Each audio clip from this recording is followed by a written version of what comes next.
Don, what'd you make of that? Obviously, brave throughout, but didn't get the chocolates in the end. Yeah, look, I can't question the players' effort. I thought they were outstanding and kept coming to the end, and probably just lost the field position battle against a good team, and they were able to be more efficient going forward. And but effort was there. We gave ourselves every chance, as we knew we would. We thought we matched up really well against West Coast, and but we just didn't quite get it done.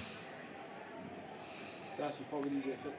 Yeah, it was fantastic to see him come in and play the way he did. I mean, we've always known he's got that capacity. So he's been building his craft at Samford level, and he came in to obviously hit the scoreboard, kicked accurately, and plays with a real presence. So good signs from Darcy. Yeah. How great was that for the club moving forward? Obviously, first round pick, big investment. Yeah. There's been talk whether he should have played in better, all this sort of stuff. But to do that, his goal kicking obviously was outstanding. Yep.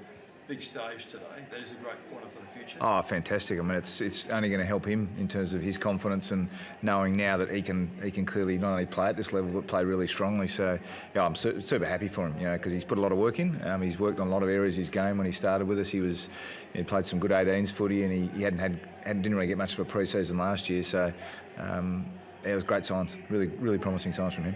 You said you lost field position off the inside 50s went West Coast Yep. way. There was a full goal period in 8 minutes in the third quarter.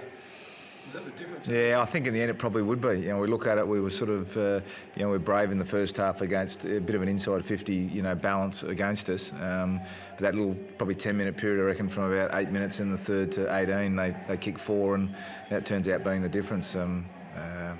There's a bit of a breakdown there with some fundamental skill stuff on our behalf, and then some defensive stuff behind it. So that's the trouble. You play good teams, and you make those sorts of errors, and they can be efficient, and they scored heavily, and it ended up being the difference. Obviously, no one wants to lose, but you take more positives and negatives out of today. What's your overall feeling? Yeah, I think I walk away really proud of the players and their effort they brought. We came here to get 4 points, so we're disappointed, because that 4 points is important to us to be able to progress, towards the next phase of the season. But there were some really positive signs. Some of the things we've been working on, we saw some things we can keep working on and tidy up. But we take some confidence into next week. We've got Collingwood in 6 days on Saturday night at home, and it becomes a must-win game to stay in that finals hunt. So it gives us the belief that we know that our best is going to be good enough, and we bring that level of effort. We're going to be right up to our eyes in a lot of games of footy. But today they won that field position. They were more efficient, and therefore were able to kick a winning score. What happened with Sloan? Yeah, he got knocked in the eye, and he's got blurred vision at the moment. So he's had a couple of issues previously with eyes. So they took a really cautious approach, and we'll have to get that tested and find out. But fingers crossed that there's nothing more than just a scratch or something, and he can continue to play. But it's too early to tell. How did you rate Taylor's game on Kennedy? Yeah, I thought he was outstanding. He played on probably the premier forward in the comp. And I think he kept him to 1 goal, but not many touches. And he was first class today. A wonderful challenge. He hit it head on, and he certainly can hold his head up high tonight. Pleased with Sam Jacobs' return, first AFL game. Yeah, did some really good things. Sam, it's again, he having been out for a while, he was a bit like a fresh colt this morning. Excited about the opportunity, and great to get him back in. So we'll assess his performance in more detail, and look at what it looks like with obviously Riley O'Brien, who has carried a pretty heavy load, and it was a bit of giving Sauce an opportunity for his form, and Robert dropped off a little bit. So we'll assess what it looks like for next week against Grundy and Collingwood. Is it a tough call given the fact it would be Sam's 200th?